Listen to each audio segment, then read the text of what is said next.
Hello mga kainay at kaitay. Hulaan nyo kung anong niluluto ko ngayon. Yan, nakikita nyo naman.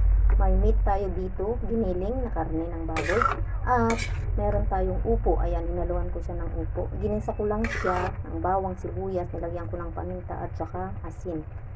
So later on, lalagyan natin siya ng oyster sauce. So yan guys, habang kumukulo, lagyan natin siya ng oyster sauce. Yan. Siya na yung ating panimpla. Yan. Oyster sauce. Yan. Saka natin siya ihalo guys. Yan na rin yung ating panimpla guys. Mahirap naman pag maalat yung ating lulutuin.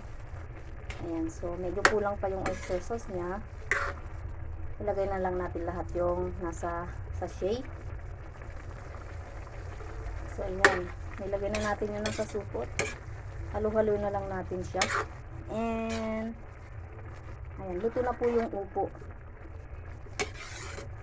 Ayan, it is ready na yan. Tikman na lang natin. Okay na yan guys.